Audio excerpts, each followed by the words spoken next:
Hey guys, how's it going? Matt here, and today we are going to be taking a look at the season 5 premiere of Arrow. I've had a love-hate relationship with this show since it premiered. I loved the first season. The second season was phenomenal. Third season got bad. Fourth season was awful. So if you think of Arrow, its trajectory, it kind of goes up and then it comes back down. And so a lot of people were kind of interested to see how they were going to handle the fifth season. And after watching the season 5 premiere of Arrow, I can safely say that this show is back, baby. This show, it's getting back to its roots. I think that the creators have been listening to the complaints from the fans, and they've made a course adjustment in the right direction. This season is going back to the basics. Arrow is a much harder character. He's killing again. The show has kind of moved away, it seems, from metahumans and magic, which I think was the big problem with the previous seasons. It's getting back to its crime roots, where it's basically a realistic take on vigilantism, and the characters that they're fighting against aren't these like super powered mystical beings anymore. They're thugs once again, which is where Arrow really shines. And I was very happy with this episode. Number one, the action in it was extremely well done. Arrow's always had pretty good action, but it's gotten kind of cartoony in the last couple seasons. And the action in this scene, in fact, the very first action scene we get in the show, is very rough and tumble, very down and dirty, a lot like it was in season 1 and 2, which I really liked. Oliver Queen is back on his own. He doesn't have his group anymore. He's still got Felicity as Overwatch. He's still got Mr. Fantastic, who's kind of playing tech support. But other than that, he doesn't really have anyone out there on the streets with him. Black Canary's dead. John Diggle has gone off to re-enlist in the army or something like that. And Thea is basically just trying to be a pacifist and get back to her normal life once more. So it really is just the Green Arrow going out and doing stuff. But he's inspired other vigilantes to kind of come out of the woodwork. And in the first like 10 minutes or so, we see one of these vigilantes try and help the Arrow. And in a fantastic scene, Oliver just shoots him in the leg and tells him to stay out of his business. Which is really getting back to the first season, which was this very hardcore Arrow type vigilante where he didn't give a fuck. He was going to kill anyone he wanted, anyone who got in his way, because that was his mission. So after killing Damien Dark at the end of last season, he's kind of realized that sometimes you have to kill people in order to save lives. At least that's his justification. Now the show's still kind of playing with this thing where it's like, oh, you shouldn't kill. But I'm actually glad that they're getting back to this type of character because, realistically, so much of Oliver's problems could have been solved if he had just killed the bad guy when he had the chance, at least in previous seasons. So this is shaping up to be really, really cool. In fact, there was a neat little call out where one of the new villains who shows up, his name is Chiron. He's this big thug type guy. He wears these brass knuckles, and he's very smart, very intelligent, kind of crime lord. He kidnaps Oliver and a couple people from the mayor's office, and he's trying to lure out the Green Arrow so he can kill him. And that will allow him to go out and kind of systematically take over the crime in Star City. And there's a scene where Oliver is kind of being beaten by this corrupt cop who's thrown in with Chiron, and Oliver basically gets free and takes the cop down, and he kills this corrupt cop because, and this was a great shout out to the first season where he killed that thug because he knew his secret, basically. Like once he saw him fight, like he'd know that he was the Arrow and he'd have to kind of protect himself. So you can tell that the writers and producers of the show decided very specifically to go back to what made the show work in season 1, which was this kind of very no nonsense, hardcore, cold blooded version of Arrow.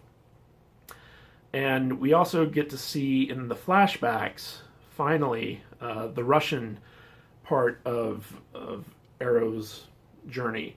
We got to see him on the island more than once. We got to see him in Hong Kong. Now we get to see him in Russia. And it seems like Russia is where he got like super hardcore, just getting involved with the Bratstva, which is the Russian mob, and his old friend Anatoly, who he saved from the island. So the flashbacks actually look like they're going to be interesting this year. Like last season's flashbacks were just eye roll terrible, and the Hong Kong stuff was really bad too. The flashbacks haven't been good since the original him being stranded on the island, and I think they worked because you saw in the first season how hard and cold-blooded Oliver was, and then you contrast that to how naive and scared he was when he was on the island, and that contrast made it work. So when you got into stuff where he was being trained by Amanda Waller in Hong Kong and stuff like that, things started to get a bit murky, and then when he was on the island once more fighting that weird magic thing, it just got boring. It was just silly. It wasn't in keeping with the character at all. And so now we're getting back to the cool stuff where he's in Russia and he's hunting down some guy from that book that he originally used to track down the people who failed the city, which I'm glad they're bringing back. And he's meeting up with his old friend Anatoly, and it's good to see Anatoly again. The first thing Anatoly does when he sees Oliver is dislocate his thumbs, so Oliver can slip out of whatever restraints that's holding him back, and that actually pays off later on in the episode. God forbid, set up and pay off. How I missed you, and it was nice to see you back in Arrow once more. But the whole episode just felt good to me. Like it was one of those things where it felt like the show was returning back to form. The writers finally got the mistakes that they made. Oliver and Felicity aren't together anymore. In fact, they show that Felicity has like a new boyfriend type thing who's a member of the police, which is good. Detective Lance is back. And the good thing is they dropped the whole love subplot with him and Felicity's mom, thank God. So he's back to being a like alcoholic, kind of miserable, curmudgeonly old cop type dude. But he eventually comes around to join Team Oliver and recruit some cops to work alongside Arrow. And so I always thought Detective Lance was at his best when he was miserable, and I just felt like him being in love with Felicity's mom was just as bad as when Oliver and Felicity got together, because even though they had good chemistry and it was nice, their relationship really gutted the character of Arrow, which is what this show is really all about. And so yeah, we've got a lot of really cool stuff going on here. We're getting back to the gritty crime drama. We're getting back to more realistic fights. We're getting back to this whole thing about when to kill, when not to kill, what it means to be a vigilante. And at the end of the episode, we're introduced to a brand new bow and arrow villain. I don't know who it is, but I'm really interested to find out. He seems like he's kind of like a cross between Malcolm Merlyn and Ra's al Ghul and the Arrow, because he's got throwing stars, he's got knives, he's got swords, and he's got a bow and arrow, and a really, really scary looking costume. So it's going to be interesting to see where he's, who this guy is, where he's coming from, how he's going to play into the season. I'm also looking forward to seeing more of Chiron. He seems a little one-dimensional at the moment, but at the same time, I think Arrow needs this type of villain. It needs a relatable human crime boss type guy, something kind of like the Kingpin in Daredevil. Arrow needs his version of Kingpin. I think Chiron is positioned really well to fill that role. Speedy, his little sister, Leah, is back to being her old annoying self. I'm hoping that, they give her a little bit more to do this season rather than just kind of sit around and pine over some guy and be angsty about her urge to kill people like she had last season. That wasn't very fun. But it looks like Arrow is going to be getting a new team together and training them, and that looks like it has the potential to be very entertaining. And Mr. Fantastic's getting more involved with the group, and I really like his character, so that should be fun. And I'm getting the sense that they're going to be bringing in a new Black Canary this season as well, so we'll see where that goes. But overall, I was very happy with the writing in this episode, and that's really been the thing that's been failing this show for the past 2 seasons, is the quality of the writing has just been like really, really poor. And it's kind of funny because I feel like the season premiere of The Flash was very poorly written, and the season premiere of Arrow was very well written, and it's normally reversed. Like, Arrow's been having the bad writers, and Flash has been having the good writers for the past couple seasons. So the structure of the episode worked really well.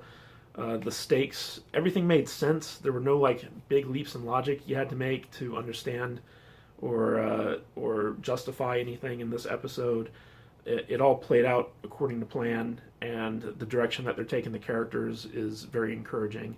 So I really like the fact that they're seeming to reset this series, and it looks like, with the new team, with the new outlook that the character of Arrow has, and the new villains, it's all headed in the right direction, and I'm really excited to see where this season goes. So why don't you guys let me know what you think. Are you excited about Season 5? Do you think it'll be better than the previous couple seasons? Are they going in the right direction? What do you think about Oliver's new hardcore, I'm okay with murdering philosophy? And what do you think of the Russian flashbacks? So let me know what you think, and I will catch you guys in the next video.